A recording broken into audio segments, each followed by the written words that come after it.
eu quero dizer o seguinte: existem passagens bíblicas que, quando nós as lemos, elas nos causam uma certa estranheza, uma certa perplexidade. Elas parecem não se harmonizar com o restante da Bíblia. São textos intrigantes, aparentemente de difícil interpretação. E então existem 3 passagens paralelas, uma no Antigo Testamento e 2 no Novo Testamento, que estão nessa categoria. Então vamos a elas. Primeira passagem, Provérbios 10, 12. Vamos ver se os irmãos concordam comigo que essas passagens são um pouco estranhas à primeira vista. Provérbios 10, 12. No caso aí a estranheza está no final do versículo, não no começo. Então esse texto diz assim: o ódio excita contendas, mas o amor cobre todas as transgressões. Não é meio curioso isso? Essa história de que o amor cobre todas as transgressões? Vamos à segunda passagem, Tiago 5, 19 e 20. Então lá na frente, lá mais no final do Novo Testamento. Tiago 5, 19 e 20. Então Tiago diz: meus irmãos, se algum de vós se desviar da verdade e alguém o converter, sabei que aquele que converte o pecador do seu caminho errado salvará da morte a alma dele e cobrirá multidão de pecados. Puxa vida, um ser humano cobrindo multidão de pecados dos outros? Parece estranho, não é? À luz de outros ensinos claros da Bíblia. E finalmente a terceira passagem, um pouquinho para frente, 1 Pedro, também nessa mesma direção, né? 1 Pedro 4, 8, que diz assim: acima de tudo, tende amor intenso uns para com os outros. E agora? Porque o amor cobre multidão de pecados. Ou seja, as 3 passagens são semelhantes, né? Fazem um tipo de afirmação muito parecido. São passagens paralelas.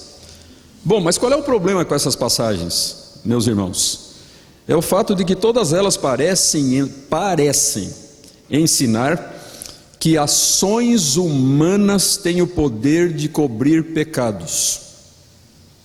Isto é, cobrir aos olhos de Deus, cancelar ou perdoar pecados.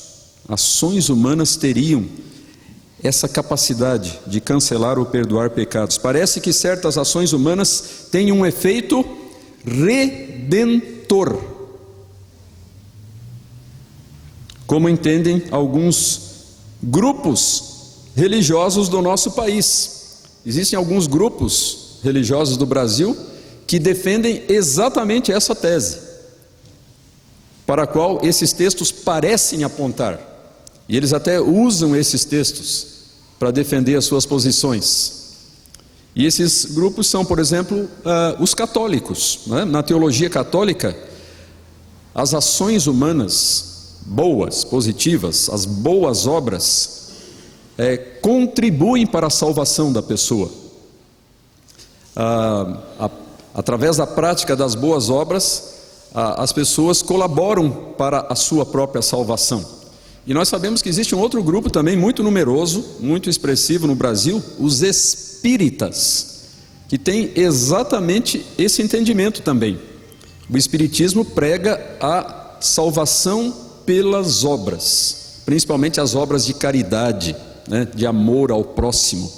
Então é uma religião de autorredenção, de autossalvação. As pessoas se redimem a si mesmas por meio da prática do bem, da prática das boas obras. Então essas passagens parecem concordar com a posição desses grupos, não é? Agora, problema é que isso vai contra o ensino geral da Escritura, segundo o qual somente Deus pode perdoar pecados e pode salvar. Mais especificamente, a Escritura nos ensina de maneira tremendamente clara, inequívoca e consistente que somente o sacrifício de Cristo possui eficácia redentora.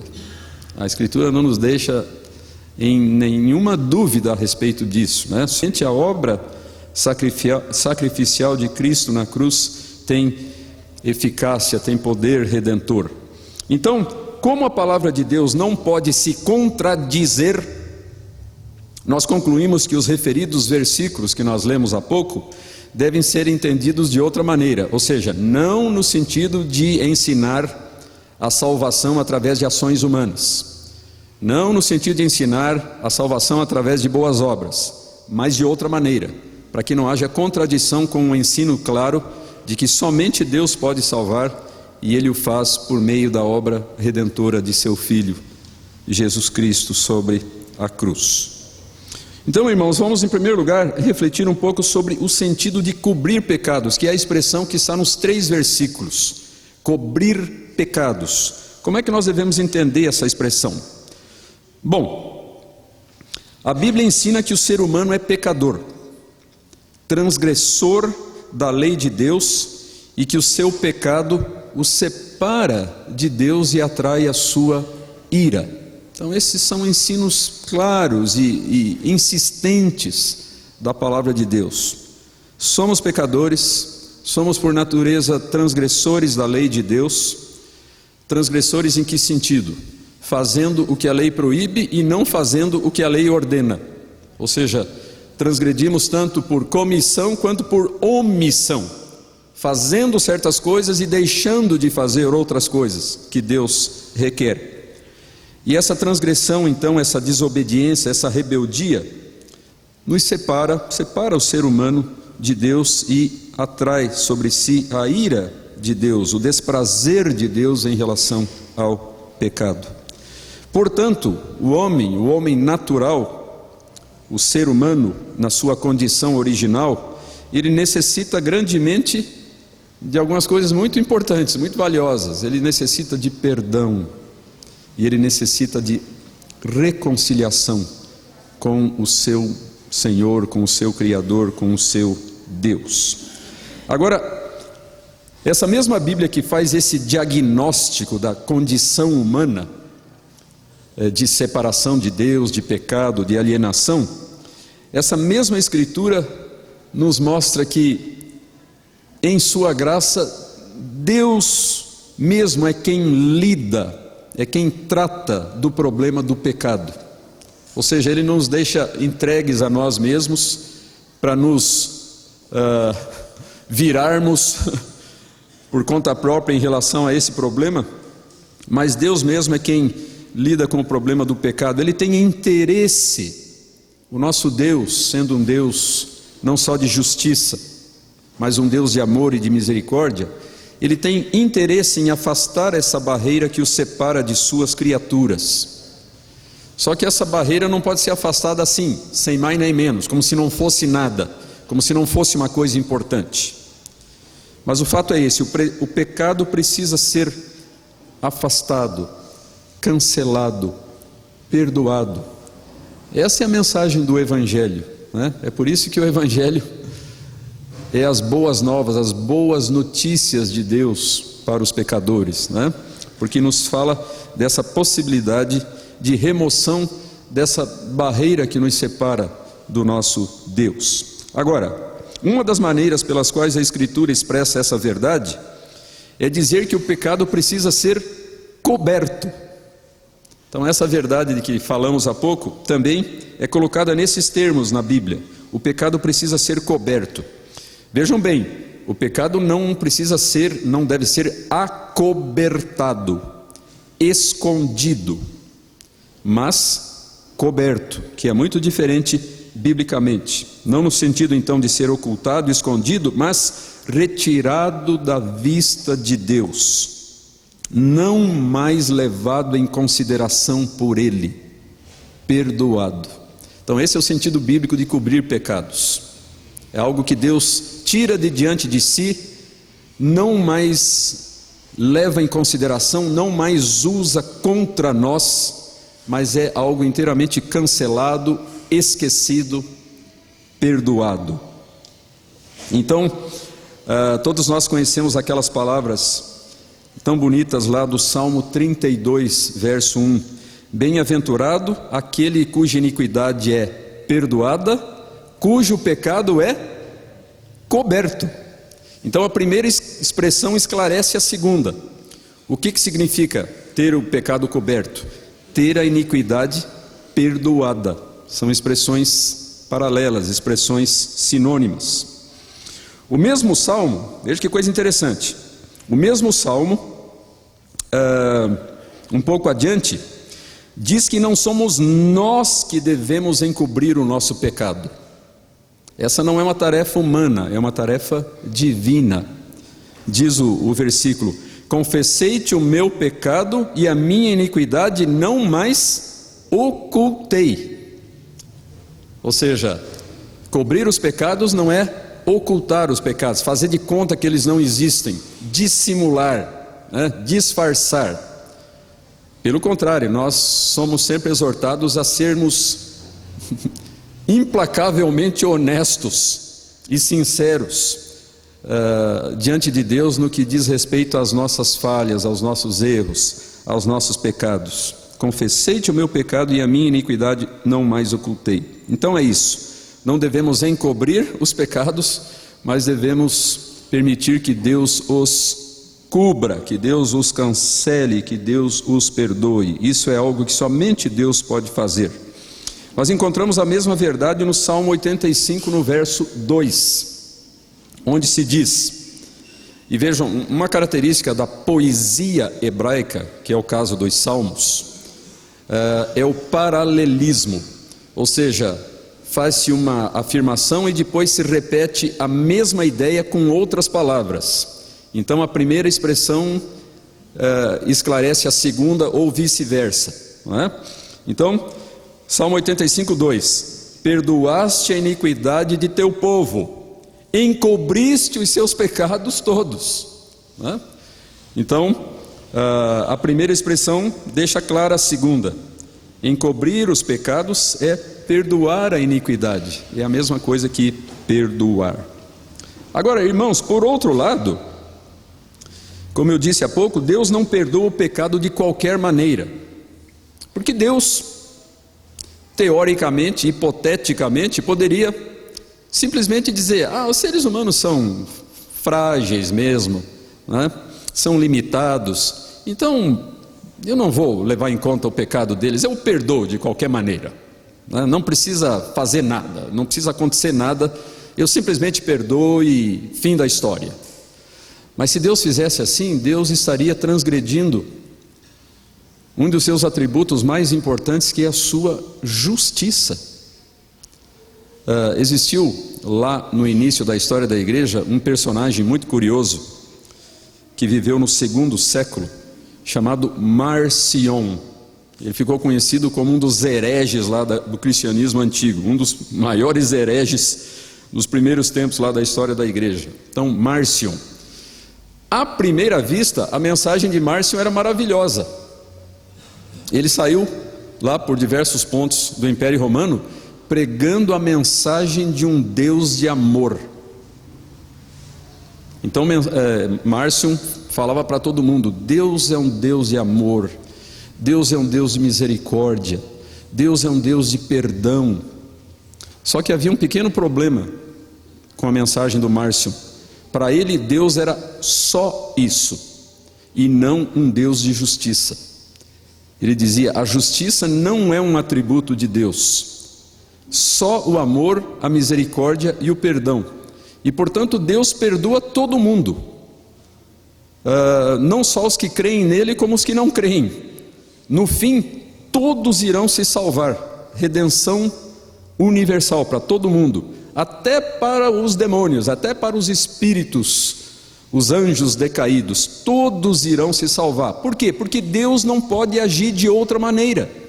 Porque Deus é só amor, misericórdia e perdão, não é um Deus de justiça. Ele não pode punir ninguém. E ele foi, então, esse indivíduo foi rejeitado pela igreja como herege. Por quê? Porque ele estava dando uma visão truncada, parcial,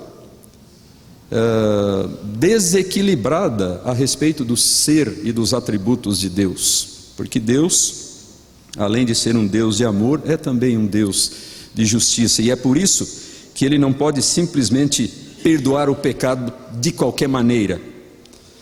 Esse perdão tem condições. A justiça de Deus requer que o seu perdão seja condicional. Precisa haver, em primeiro lugar, um pagamento ou uma compensação em relação ao pecado. E em segundo lugar, o pecador precisa arrepender-se e aceitar esse pagamento que foi feito em seu benefício. É essa ideia que está por trás de toda a obra redentora de Cristo. Se isso fosse desnecessário, a morte de Cristo foi totalmente em vão, foi algo totalmente inútil, né? Se Deus poderia simplesmente perdoar os pecados sem que Cristo viesse a esse mundo e morresse por nós na cruz, né?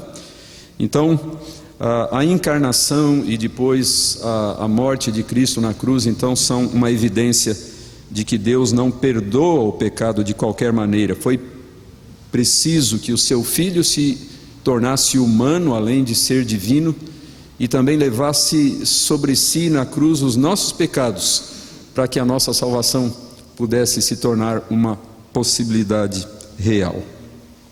Muito bem, no Antigo Testamento, queridos irmãos, havia uma série de ordenanças. No Antigo Testamento, na lei lá de Moisés, havia uma série de ordenanças, uma série de mandamentos, uma série de instituições que ofereciam uma expiação, um perdão dos pecados provisória, temporária. Então, por exemplo, lá em Levítico 16, nós temos aquilo que os judeus até hoje reverenciam muito e celebram todos os anos, o Yom Kippur.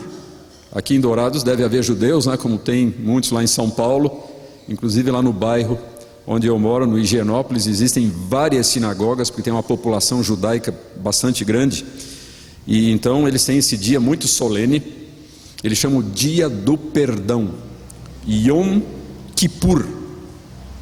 Então, nesse dia que foi descrito lá no Antigo Testamento, lá em Levítico, os judeus deviam oferecer lá muitos sacrifícios e receber uma remissão dos seus pecados, mas era uma remissão temporária, porque tudo isso tinha que ser repetido no ano seguinte, não valia para sempre, não era uma coisa definitiva, tinha que ser repetido todos os anos, ano após ano, esses sacrifícios expiatórios por meio de animais. Mas o fato é que o Yom Kippur apontava para a expiação, para o perdão definitivo que seria realizado por meio de Cristo, né? Então essas instituições, essas ordenanças do Antigo Testamento apontavam para algo perfeito, para algo completo, sem necessidade de repetição, que aconteceria no futuro e que seria a obra redentora realizada por Cristo. Aliás, esse é um dos temas mais importantes da Epístola aos Hebreus. Se os irmãos lerem lá no Novo Testamento a carta aos Hebreus, é exatamente esse contraste que o autor faz entre as instituições transitórias e imperfeitas do Antigo Testamento e agora a obra perfeita de redenção e de reconciliação realizada por Cristo Jesus.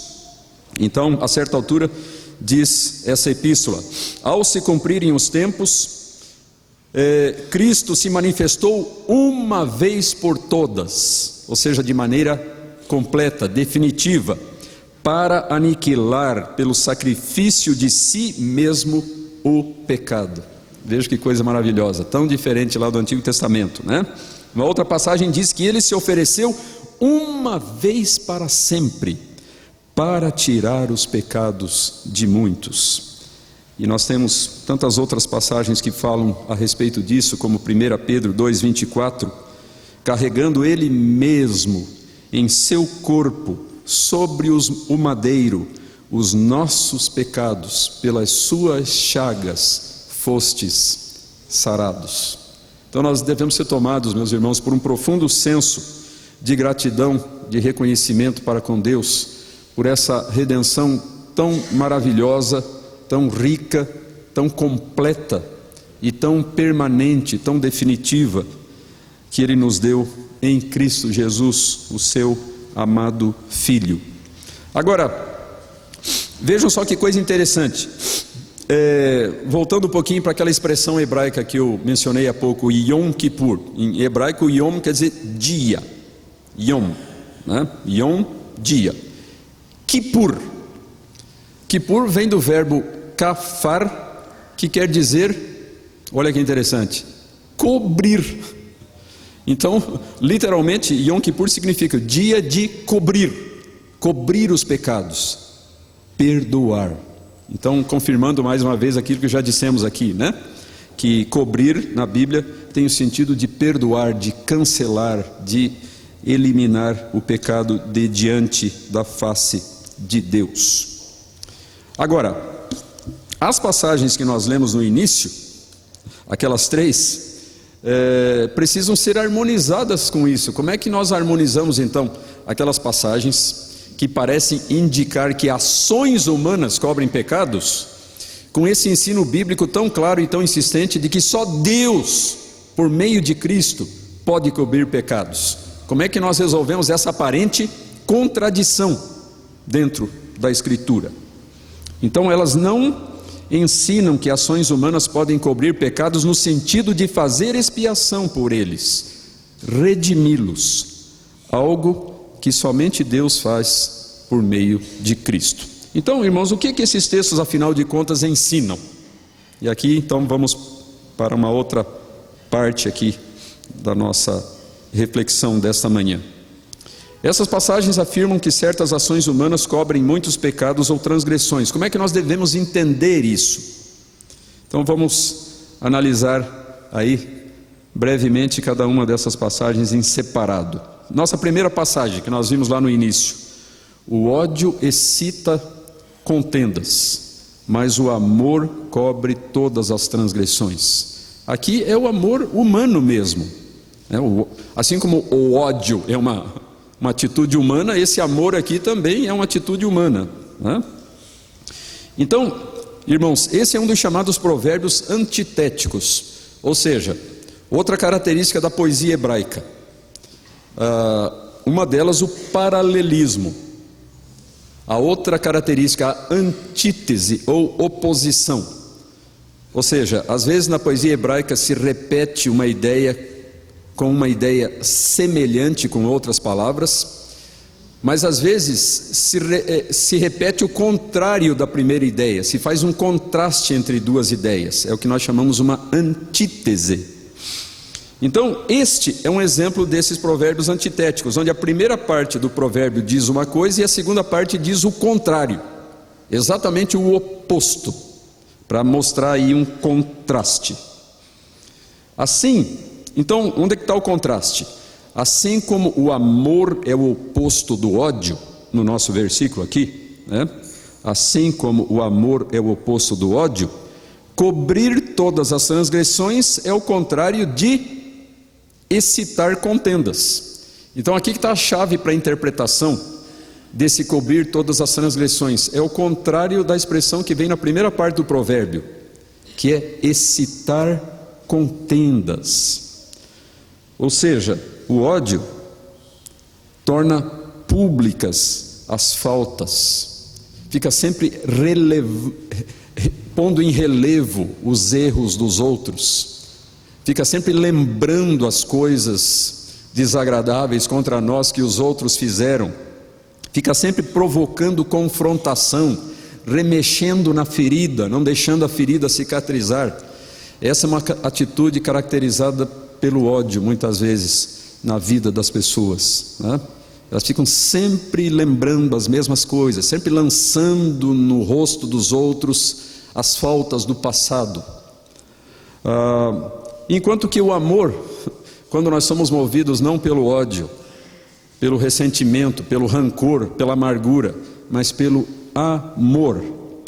O amor age discretamente, não faz alarde dos erros dos outros, sempre procurando a conciliação, o entendimento, o perdão, a reconciliação. Então, por exemplo, nós temos alguns provérbios que apontam nessa direção. Um deles é Provérbios 11:13, bem curioso. O mexeriqueiro, o fofoqueiro, descobre o segredo, né? Conta para os outros o segredo, mas o fiel de espírito o encobre. Isso não acontece tantas vezes, meus irmãos, conosco ou ao redor de nós, não é? Nem sempre nós temos aquela disciplina, aquele controle para evitar de fazer certos comentários, de espalhar certas informações, certos boatos, certas coisas muitas vezes não comprovadas, não é? E acabamos causando mal-estar, causando males por causa disso. Outro provérbio, 17:9: o que encobre a transgressão adquire amor. O que não fica falando para todo mundo, né, a respeito lá de uma falta que foi cometida, adquire amor, mas o que traz o assunto à baila separa os maiores amigos. Então aqui nós estamos tratando de uma coisa muito prática, né? Aqui não se trata da doutrina da redenção, a doutrina da reconciliação com Deus por meio de Cristo. É uma questão de ética cristã, relacionada com o nosso dia a dia, com os nossos relacionamentos interpessoais. Então é isso. O ódio excita contendas, mas o amor cobre todas as transgressões. Então, nesse sentido, não ficar fazendo alarde, de não ficar divulgando coisas sem necessidade, de não ficar cutucando as feridas, né, não permitindo que as feridas cicatrizem. Então isso aqui, irmãos, é um desafio tremendo para as nossas vidas, né? Para que nós sejamos cuidadosos na maneira como nós nos comportamos, como nós falamos, os comentários que fazemos a respeito dos outros, as atitudes e as reações que temos em relação ao que as outras pessoas fazem, em relação a nós, em relação a outros, não é? Ao mesmo tempo, isso aqui não significa, meus irmãos, que quando se comete alguma falta, não se deva fazer nada, né? Esse versículo não está ensinando que nós devemos acobertar também o erro, né?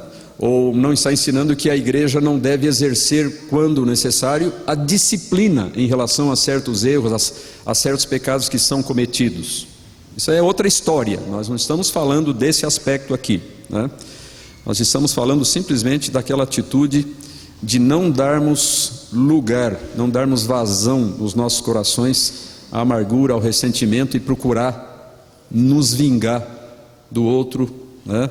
Sempre lembrando a ele as suas faltas, muitas vezes coisas que aconteceram há muitos anos atrás e que já deviam estar esquecidas e que ficam sempre sendo relembradas e produzindo maior amargura. Então é nesse sentido que nós devemos evitar o ódio que excita contendas, mas buscar o amor que cobre todas as transgressões. Bom, vamos ver alguma coisa a respeito da nossa segunda passagem, Tiago 5,19.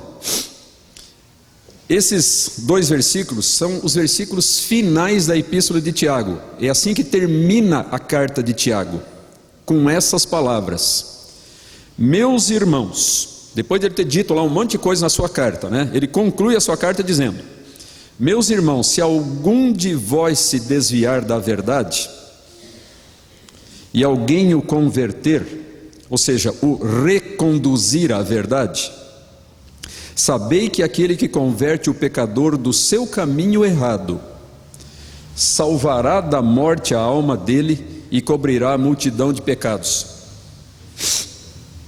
Com certeza essa é uma linguagem forte, né?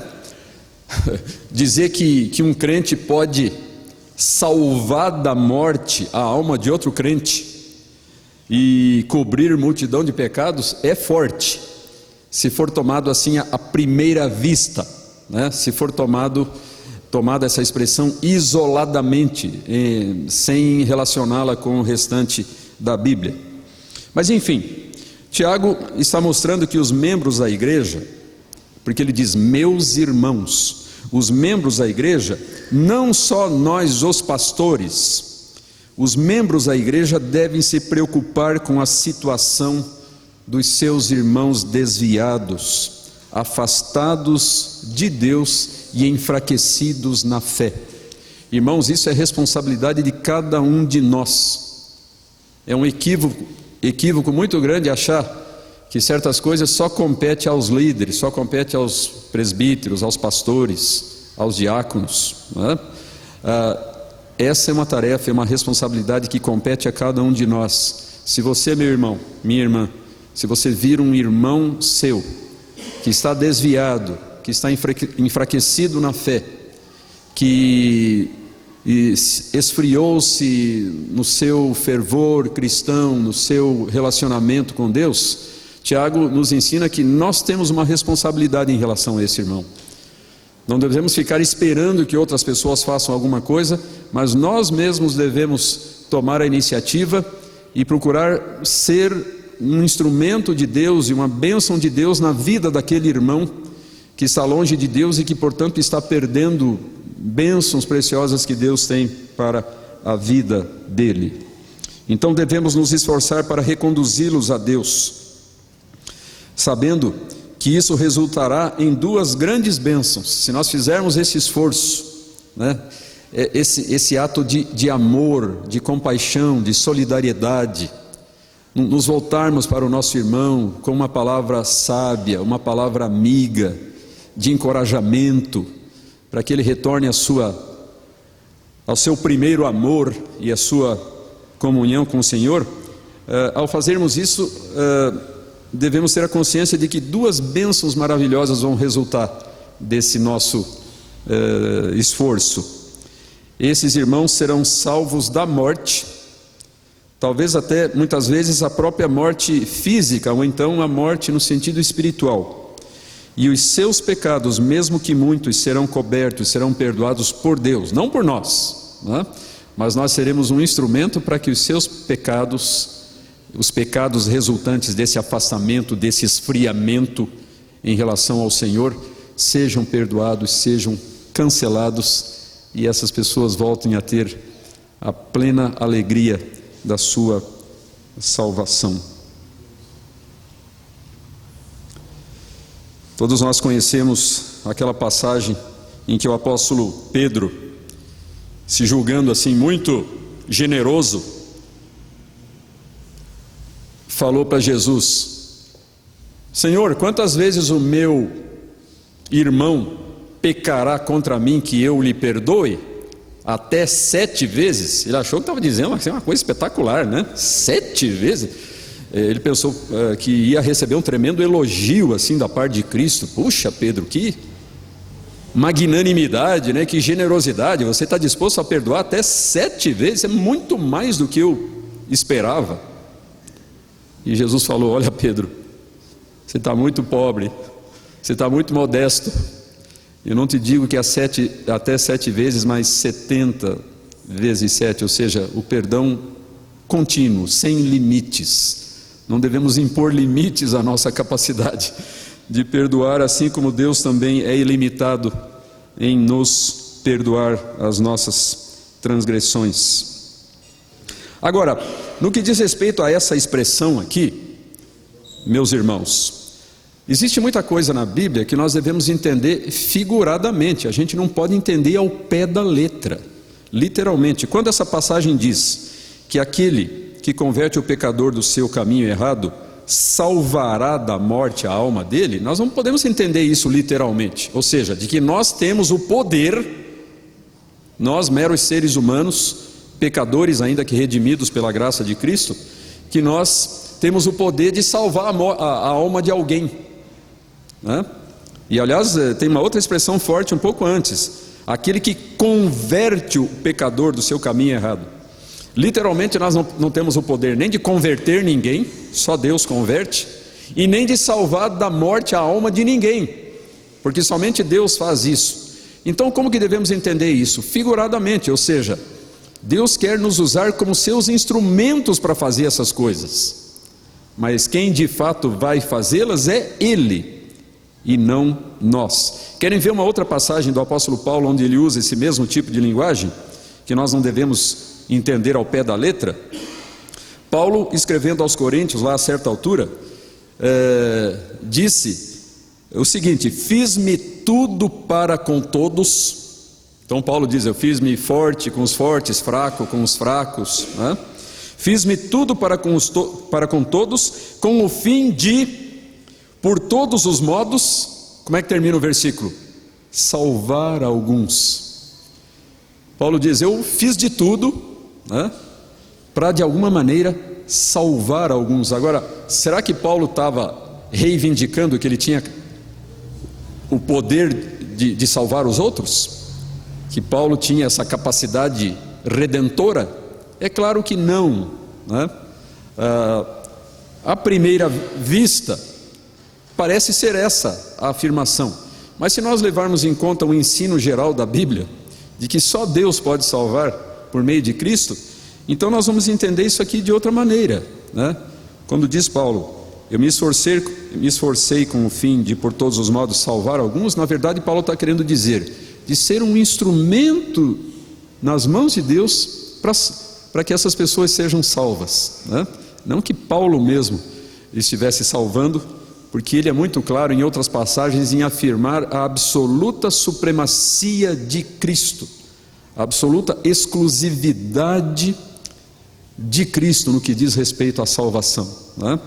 Então é assim que nós devemos entender estas expressões. E finalmente, queridos irmãos, nós temos a nossa terceira passagem, 1 Pedro 4:8, né? Acho que nós vamos terminar o nosso estudo antes das 11 horas, viu, pastor? Não tem problema, não?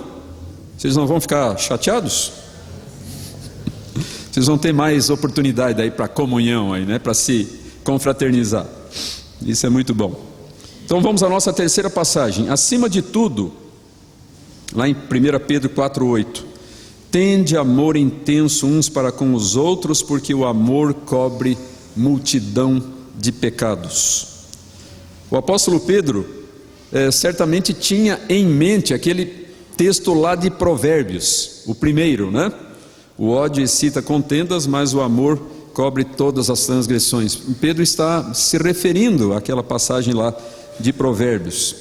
Aliás, essa preocupação com o amor está muito presente na primeira carta de Pedro. Pedro faz várias referências a isso. Por exemplo, no capítulo 1, no verso 22, Pedro diz o seguinte aos seus leitores, às igrejas lá às quais ele está escrevendo: amai-vos de coração uns aos outros ardentemente. Olha que fantástico, né? Pedro poderia ter dito só: amai-vos uns aos outros. Não foi o que Jesus falou? Mas Pedro quer dar tanta ênfase ao amor, a esse compromisso de amor que temos para com o nosso irmão, que ele usa duas expressões enfáticas para imprimir mais profundamente esse dever na mente e no coração dos seus ouvintes. Ele não só diz amai-vos uns aos outros, mas ele diz amai-vos de coração e ardentemente. Ou seja, Pedro está dizendo: olha, o amor não é brincadeira. A gente não deve, né? Só o amor constrói, o amor é lindo, né? Essa visão assim superficial a respeito do amor. O verdadeiro amor cristão deve ser de coração e deve ser ardente. Deve ser uma coisa intensa, deve ser uma coisa profunda, uma coisa cultivada na presença de Deus. O amor é parte do fruto do Espírito nas nossas vidas, né? Então, essa nossa passagem também reflete essa preocupação de Pedro com o amor. Acima de tudo, tende amor intenso uns para com os outros. Por quê? Porque o amor cobre multidão de pecados. Esse amor que cobre multidão de pecados pode ser entendido em harmonia com as outras duas passagens. Cobrir os pecados no sentido de não tornar públicas todas as faltas do nosso irmão, não fazer alarde, e também no sentido de perdoarmos nós mesmos, né? É claro que além da dimensão divina, que é muito mais importante, existe uma dimensão humana do perdão.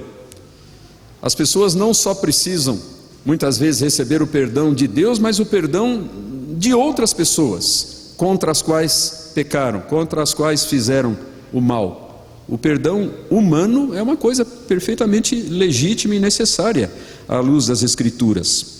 Mas finalmente, num sentido ainda mais profundo, contribuir para que as pessoas sejam perdoadas por Deus, ajudar as pessoas a se reconciliarem, a se voltarem para o Senhor, a fim de receberem o perdão mais profundo, mais rico e mais transformador que existe, que é o próprio perdão de Deus.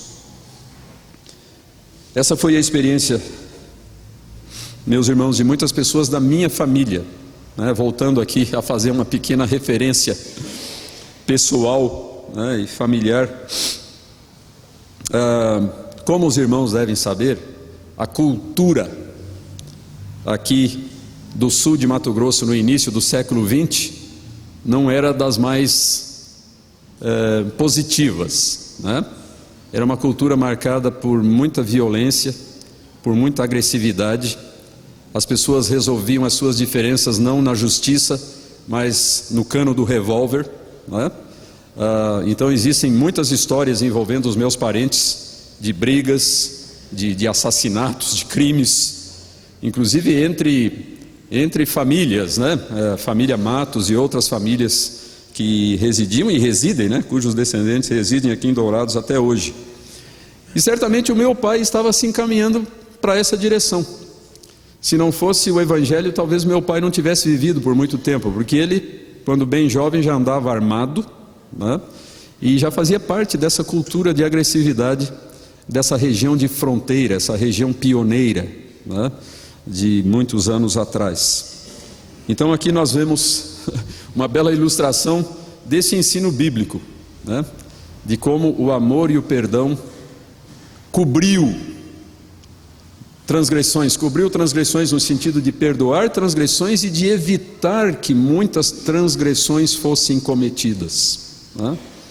Então quando meu pai, por causa daquele calo na mão, procurou lá a Missão Kaiowá e recebeu, além de tratamento médico, também a mensagem do Evangelho, aquelas pessoas, aquelas missionárias, então a dona Mabel Maxwell, a esposa do reverendo Maxwell, a dona Nair Leite, que vive até hoje, que era bem jovem naquela época, a dona Lloyd Bonfim, a dona Elda Emerick, as várias missionárias ali da Missão Kaiowá, elas foram instrumentos de Deus para que muitas transgressões fossem cobertas, né?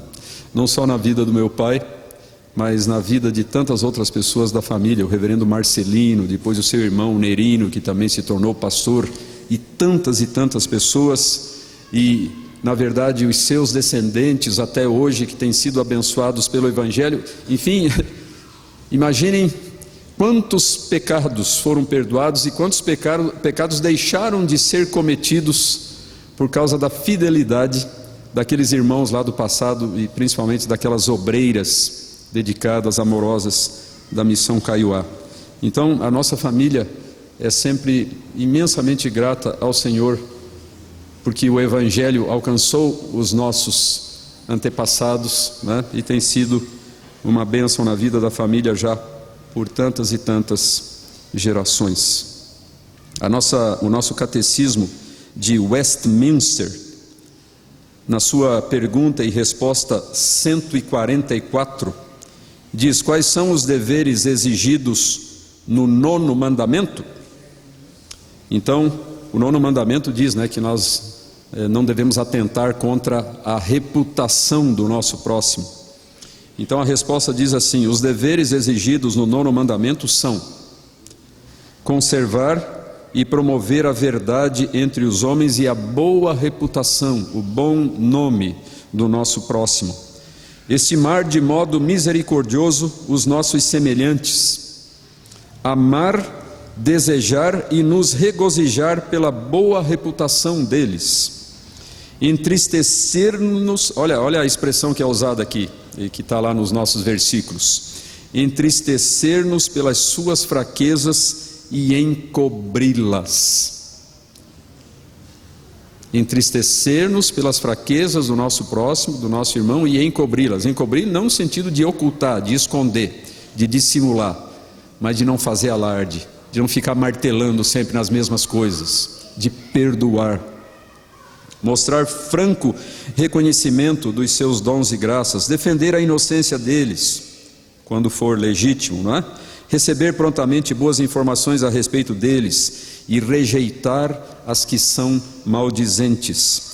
Desencorajar os mexericos, as adulações e as calúnias. Planejar e praticar tudo o que é verdadeiro, honesto, amável e de boa fama. É assim que se expressa o nosso catecismo maior de Westminster. E concluindo, irmãos, nós nos lembramos daquele hino tão conhecido que nós cantamos na igreja muitas vezes, no nosso hinário, o hino 180, e que diz, a certa altura: com simpatia, olhando os erros de um irmão. Em que sentido que devemos olhar os erros de um irmão com simpatia? No sentido de que esses erros são bons, são apreciáveis? Claro que não, né? Mas tendo simpatia, tendo compreensão, tendo um espírito de auxílio, né? E de preocupação, e não de condenação. Com simpatia, olhando os erros de um irmão, cuidando de ajudá-lo com branda compaixão. Então, queridos, que o Senhor nos ensine essas verdades da sua palavra, que nós coloquemos isso em prática, para que assim venham bênçãos maiores sobre as nossas vidas e sobre a vida da nossa igreja, cujo aniversário hoje nós comemoramos com muita gratidão diante do Senhor. E acima de tudo, sejamos sempre profundamente gratos pelo seu amor, pelo amor do nosso Deus, pelo seu perdão, pela sua graça que nos alcançou e nos transformou em Cristo Jesus. Amém.